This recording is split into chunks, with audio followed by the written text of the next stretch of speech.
Cos'è l'amore? Poterlo dire all'infinito e non finire, velato e intenso modo di parlare, contare stelle, lucciole più belle, lasciarsi andare. Cos'è l'amore? Il rosso forte quando è sera, l'orizzonte, gioia improvvisa che fa sussultare, serpe che morde, grida sincere e buon umore. Guarda cos'hai vicino, la mamma e un bimbo che si sanno già, un vecchio e uno straniero che si raccontano felicità. Al ballo una ragazza ti fa domande brevi e già da un po' ascolti e non rispondi. Ti chiese acqua e con te si disse to. Cos'è l'amore?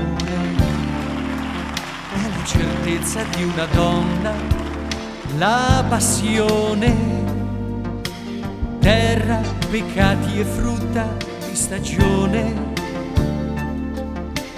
notte di fuochi, giorno di giochi, quotidiano amore.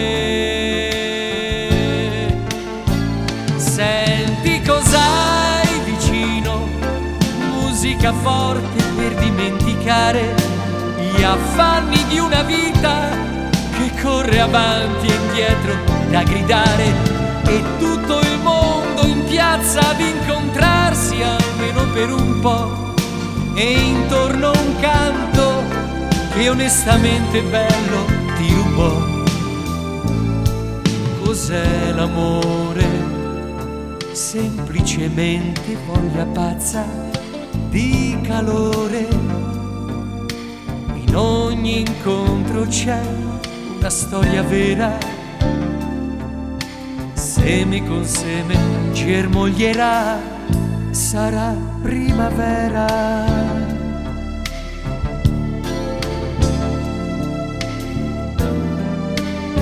Sarà primavera.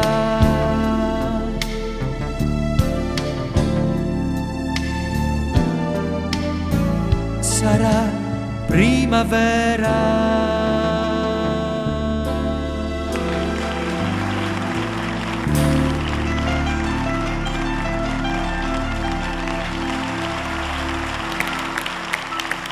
Grazie, grazie.